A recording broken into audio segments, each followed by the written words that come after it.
Previously, In recent months, the immortal Apocalypse's villainous shadow has loomed large over the five original X-Men.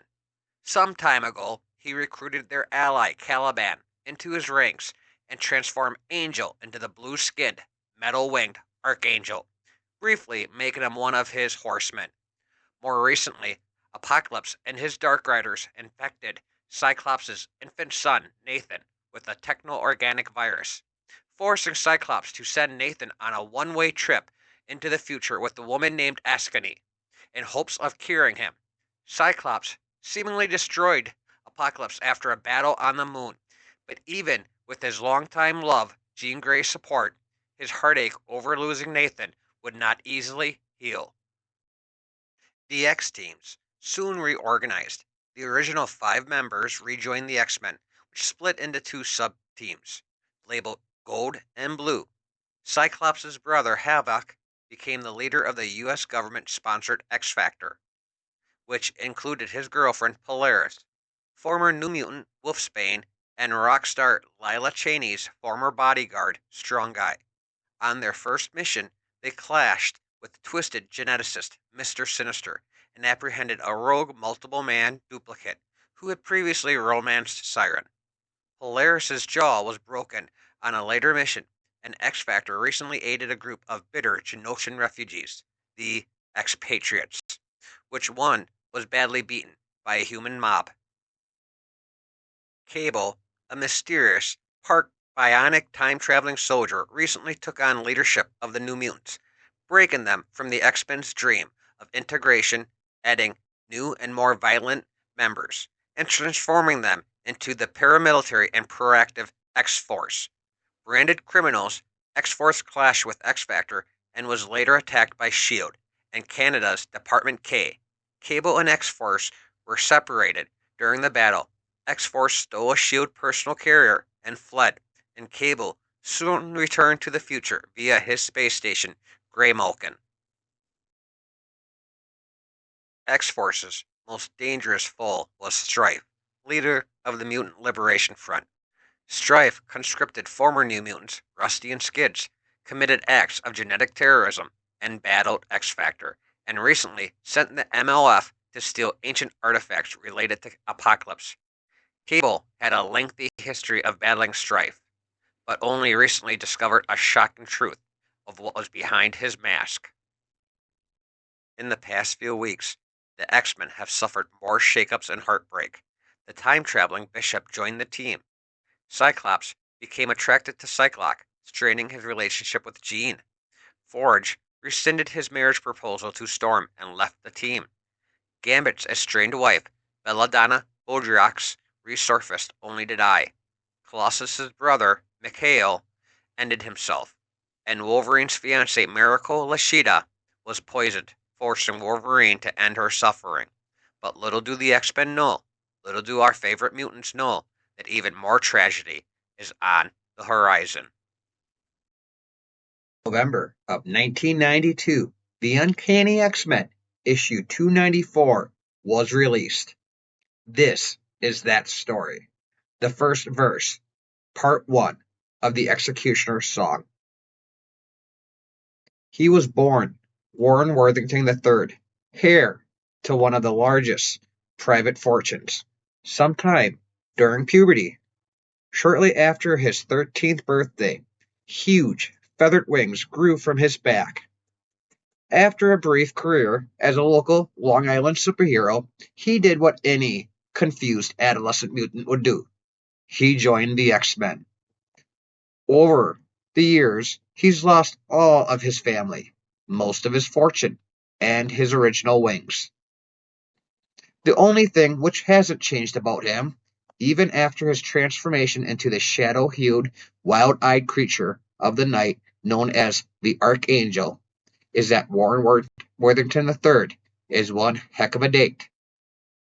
Madam, your chariot awaits. So as Warren takes the hand of his date to lead her to the limo, his date is somewhat shocked and gasps, "Warren, you're late?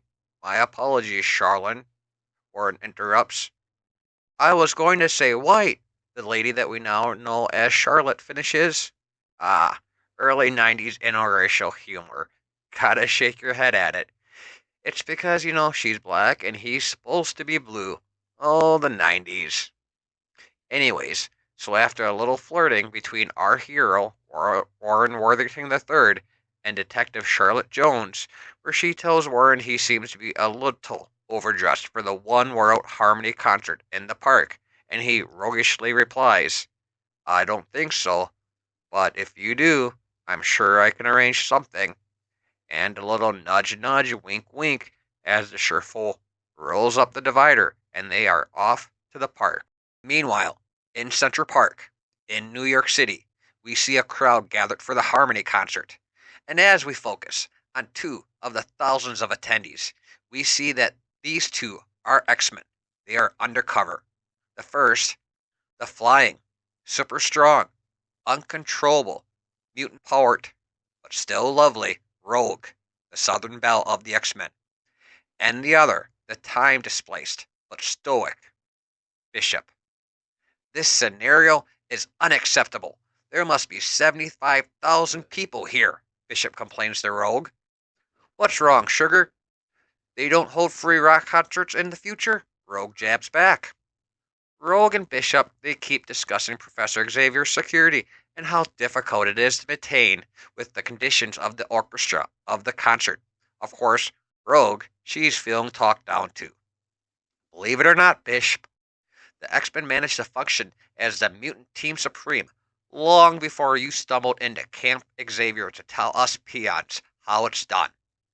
And of course, Bishop thinks maybe, just maybe, Rogue is upset about the blueberry pie incident, which, according to Bob, happened in X-Men issue 8.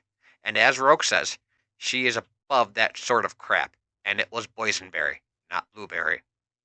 And as we slide over to Professor Xavier and Lila Cheney, an international mutant rock star. I'm up next, Charles. Are you sure the masses are ready for this? Lila wonders. Ready to listen to the call for brotherhood and peaceful coexistence between humans and mutants? Not at all, Lila. Not at all. But if mankind waited for the right time to address the winds of change, it's unlikely we'd have ever crawled from the primordial ooze. And just 20 yards away, 20 yards below the stage, two troublemakers. They're planning something. No, two mutant haters are definitely planning something.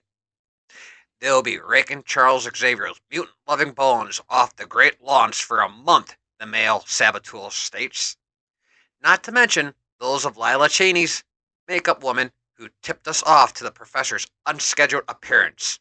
The female saboteur responds, Every cause has to have martyrs, Anita. We'll mourn her at next week's Mita! The male crapface responds until they become martyrs themselves and are gunned down. I've got first dibs on Professor X. If it means anything, I may take a little longer, but he'll be just as dead. Cable responds with a smoking gun as we finally get to our title page. I invite you to the Uncanny X-Men in Overture. Meanwhile, in Salem Center, Westchester, let's zoom in on a small pub. To the townies, it's known as Harry's Hideaway. To the students of Charles Xavier's School for Gifted Youngsters, they have dubbed it the Danger Pub. Cyclops, one of the X-Men's field leaders, is worrying. I just hope I'm making the right decision.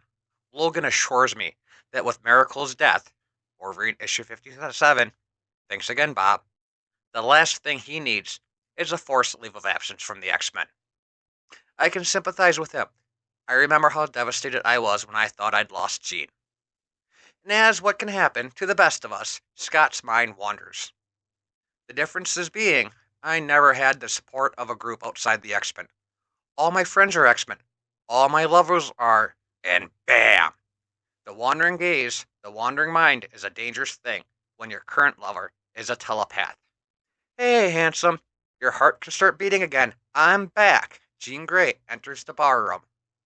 Hello, Earth to Scott Summers. You're thinking of her again. Oh, Scotty boy, he of course replies. He was thinking of Jean Always Jean. And we get this from Jean. Don't lie to a telepath, Scott. It's demeaning. Anyways, let's leave these two to their argument. Let's slide over to the ShopRite and see what Bobby Drake and Peter Rasputin, the X-Men's Iceman and Colossus, are up to.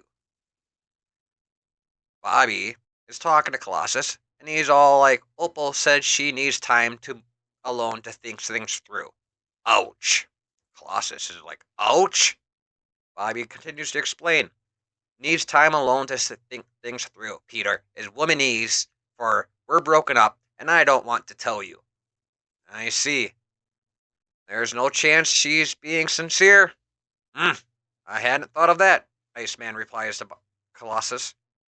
And Peter's like, try, Robert. Meanwhile, read me the names of those pork rinds Logan asked us to buy. My love life is coming apart at the seams, and I'm shopping for pork rinds. Colossus looks up at him. Life is unfair that way, as he yanks the shopping list from Bobby's hand. And of course, Bobby's thinking he would know. And he says to Pete Rasputin, Pete, you and I don't have a history between us. Not a lot of it, but if... And finally Colossus is like, but if I'd like to pour my heart out about my brother's, you'll listen. Thank you. No, my grief, my shame, Toperish, is a private matter. And we can see how he lost his brother last issue. Back at the concert, while the crowd is chanting Lila's name, let's check in on two more of our undercover mutant security team, Gambit and Storm, of the X-Men. You ask me, Sherry, ain't nobody good enough for my Stormy no how. I'm thinking you're better off without that forge. Storm, disgruntled, replies back to Gambit, Raymel LeBeau. How exactly did you even hear about my recent estrangement? That'd be Jubilee. Little waif must have her ear to the door of every room in the mansion. Of course, something that important.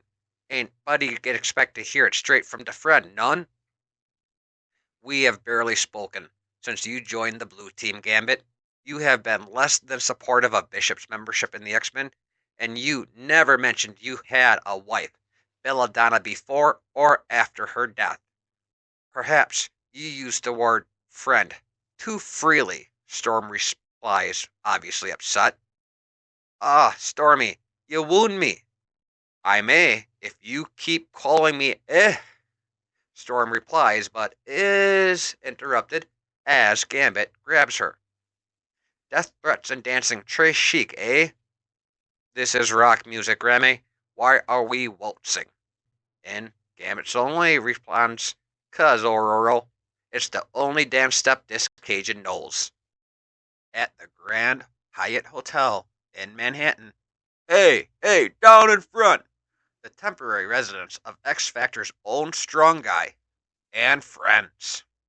Here we've got Strong Guy, one multiple man, and Quicksilver hanging out on a couch, trying to watch the concert on the TV when a bunch of the multiples of Madrox are doing a conga line. And you've got Guido, Strong Guy, yelling, "Stop trekking mud all over the carpet." Multiman's like, that's telling me. And Quicksilver, in his ornery, just sighs. Guido goes on to talk about how the U.S. government is funding the bill in the Big Apple. They don't want to make Val mad by ruining anything. And one of Madrox's multiple men is just telling him to lighten up. When was the last time Lila performed live on TV? Especially in this dimension.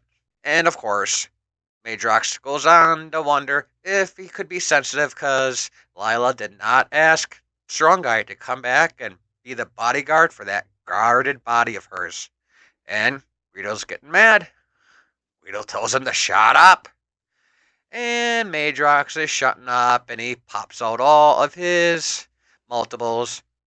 And they're trying to enjoy the concert when Guido gets up, takes the TV away over his shoulder, and Madrox is all like, Pietro, Quicksilver, buddy. Did I do something wrong? You exist, Madrox.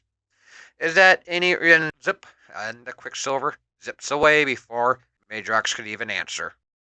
And back at Harry's, we join Cyclops and Jean in a telepathic discussion, argument. Scott's thinking at Jean because I have nothing to apologize for. Jean's response telepathically is, "How can you say that? Or is this ability to drool whenever Cyclops enters a room some new mutant powers of yours?" Frustrated, Cyclops out loud goes, "She's a woman, Jean, an exceptionally gorgeous and sexy one at that. I am a man who's been in love with you since the moment we met. After all, we've been through, you're willing to let jealousy jeopardize what we have?" And Jean, out loud, not using telepathy, is, "Of course not. It's just after what happened with Aurora and Forge, I'm just so afraid that things will come between us." And as they reach over and grab each other's hands, an ominous shadow up in the corner, afraid, afraid is good. And we finally finish this argument, this discussion, with a great romantic kiss. And Scott, unlike Forge, I have everything I need, everything I've ever needed, right here in my arms. How sweet, Cyclops, how sweet. But the sweet moment is interrupted as smash! A giant form sleeps through the window. Ah, true love. I hate true love. Jean, look out. Good Lord, it's Caliban! Back at Central Park. Thank you, New York. You don't need Lila Haney to tell you this concert, this entire city, is about celebrating diversity. Race, creed, religion, it's all one world. In the spirit of that unity, of brotherhood and harmony, I'm proud to introduce a very dear friend of mine, Dr. Charles Xavier, the world's foremost expert on the world's most feared and hated minority, mutants. And of course, the crowd kinda paralyzed. Mutants. That Lila always pushing the envelope. Give him a chance. Let him speak. And as we then zoom off to the side, you believe this? Shoot, the mutant-loving gimp and the chair he rode in on. Shush. Slam! The guy goes flying through the wall. It's rare that a man has the opportunity to deliver his own eulogy. Back at Salem Center, Peter and Bobby are leaving the shop, right? "Robert, I see it, Peter. Either Harry's ran out of beer, or," and Colossus finishes for him, "or Jean and Scott need the power of Colossus and Iceman. Quickly, while everyone's attention is drawn to the pub. Who knows, Big C? This could be the start of a trend. The day may come that the X-Men are ambushed somewhere other than the campus." In response, as Colossus and Iceman jump into action, Colossus goes, "We should live so long." Right before a kaboom! Rest assured, X-Men, famine and war will see that you don't. And the other horsemen, in the name of evolution, we claim your worthless lives on behalf of our Lord and Master. For you and your ilk are the weak, plagued by conscience and concern for the vermin that is humanity. Know then that your actions dictate you were born only to perish under the hooves of the horsemen of apocalypse. Freak. Flat scan. Dead end. Gene joke. Mutie. These are the words Professor Xavier says to the crowd at Central Park. Words. Powerful words, meant to distance, to demean, to destroy the havens of self-respect we each carry and nurture within us. Just as surely as they seek to rend the centuries-old tapestry we as a race have agreed to call civilization. These words carry us away from the light and lead us marching, no, charging, into a darkness where prejudice and bigotry reign. Ugly, hateful words, as weapons and words that ultimately fail to achieve their intended purpose. This concert is about embracing our uniqueness, the color of a man's skin, the choice of whom we love, the right for your neighbor to pursue his individual religious observation. Isn't it also about learning to respect the person born with the dorsal fin, cursed with an optic blast, or blessed with the natural power of telekinesis? Seeing past their differences, Humans and mutants share a common, unbreakable bond. No amount of words of derision, distrust, or disinformation can change the truth that each of us, man, woman, black, Hispanic, Jew, Asian, Native American, homosexual, mutant, everyone, underneath all the words, we are related. We are all family. Professor Xavier finishes his speech, his emotional, powerful speech. The crowd, still polarized. One man, no family, eye dolls, got scales growing on their faces. Others in the crowd, at least I can see the difference in skin color. Mutants can hide anywhere. Save your speech for the ASPCA concert. Grow some hair, you mutie lover. As others are probably said stuff thrown at the stage. Charlotte pulls at her eyes. Warren, I'm sorry. And Warren replies, don't be Char. He had to try. Ba-bram! And right there on stage, Charles Xavier is shot. Lila, off to the corner, is Charles. And some guy in the back is like, holy, someone shot Professor Xavier. And then we see him. Not just anyone, pal. The name is Cable, but the world will know me as the man who saved tomorrow. Meanwhile, at Harry's, Scott is shooting his optic blasts while Jean Grey is using her telekinesis against Caliban. Apocalypse is dead, Caliban. I killed him myself. Isn't it time you got back to living your life? Apocalypse's death happened in the now classic X-Factor number 68. Thanks, Bob. Do not lie to me, Summers. I'm not the frightened and lonely Caliban this and Caliban that who used to nip at the X-Factor's heels. I am about power now. The power to draw strength from fear. Fear, say, of commitment. Caliban has been alone for as long as Cal, for as long as I can remember. I can't be afraid of losing something I've never had. Using her telepath, Jean sends a message to Scott. Scott, he's so emotionally charged. I can barely hold him in my T-gate grip. And Scott's, he's already shrugged off my optic blasts. In the frenzy, Scott wheezes out Caliban. We were friends. And Caliban, Caliban is named Callisto, created, meant to keep me in my place, firmly beneath her feet. And all the time we spent together, and all the months I was part of your family, you never once asked my real name. But all that's behind us now, because I no longer answer to Caliban. Kabram!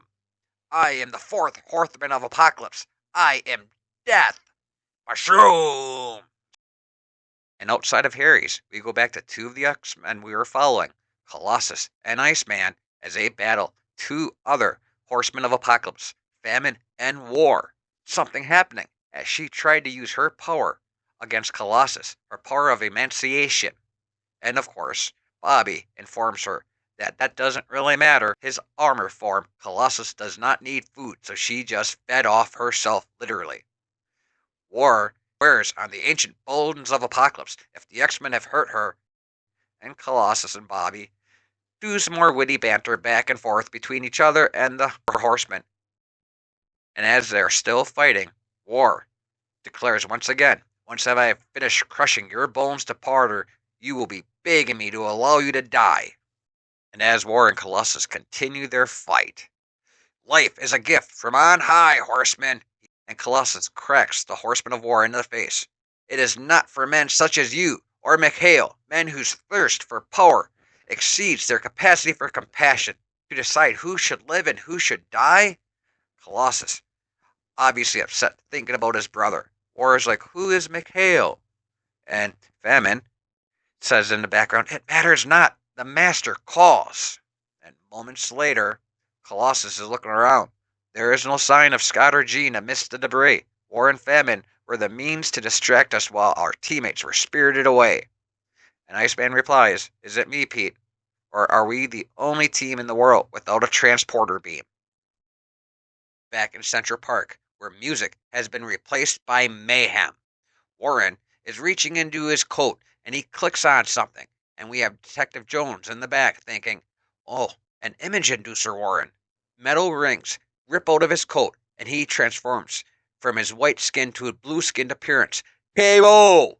We should have taken you down after you shanghaied your first new mutant, but the professor believed they'd come to their senses on their own. Archangel screams out as he goes to confront Cable. Not his first mistake, Archangel. Guaranteed it's his last, Cable exclaims as he shoots Archangel with his energy guns. Oh! Hurts, but they'll hear.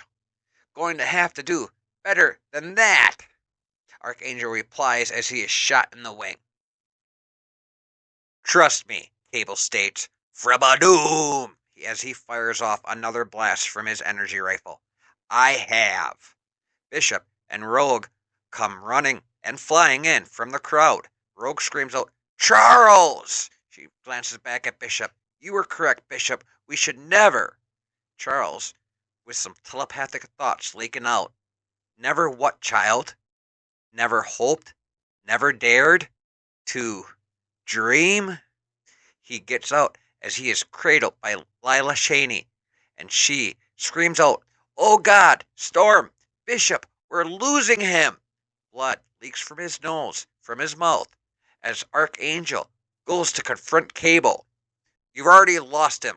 You just don't realize it yet. Archangel, about ready to fire off his metallic wingtips. Body slide by one. Celebration bound. Archangel, as his metallic wingets miss. No! New Mexico. Temporary home for the renegade band of mutant youths called the X-Force. Around the campfire, we have Warpath, Sunspot, Richter, and Boom Boom, while two others work on their display screen up in the corner. Sticking your nose into my transistors is no what I thought you meant when you offered me a hand with converting the comm board, Teresa, also known as Siren, says to Sam Guthrie, Cannonball, the field leader of X-Force. Sorry, Ter. I guess I'm just so eager to see Lila's face again. From the campfire, Boom Boom, Sam's girlfriend, sarcastically, I'm just so eager. Please, I'm gagging here. In another time and place, they would have been the next generation of X-Men. Things didn't work out that way. Here you go, Sam. Gather around, clan. 'Tis showtime, Teresa says as the picture begins to come in. We're getting the picture, but where's the sound? Sam says. Give it just a second, Mr. Guthrie. In response, Boom Boom's all, even without the words, I think we all get the basic idea. The picture slowly comes in with sound. Squawk! Moments ago, by the unidentified assailant, as medical personnel frantically make their way through the panicked crowd, it is impossible to determine his condition. Again, this is Trish Tilby reporting live from Central Park. Noted geneticist and would-be mutant rights activist Xavier may or may not have survived an assassination attempt on his life. The sound kicks out. The silence is deafening. Yet, if they listen closely, these mutants, indeed, every mutant on the face of the earth, might hear the faint strands of music just beyond the horizon. The X-Cutioner song has begun. Switch off Cerebral. Dry dock the Blackbird. Lock the danger room door. Hey, where are you going? I didn't get a chance to thank you for watching. And also, to ask you to do the whole YouTube thing. Like if you want the next part, subscribe so you see the future uploads when posted. And of course, commenting and sharing would be awesome. You can also check out my other socials. Links for the Facebook and Instagram are in the video description. Finally, thank you for watching. I hope you enjoyed it. I really do. And as always, please, take care, keep safe.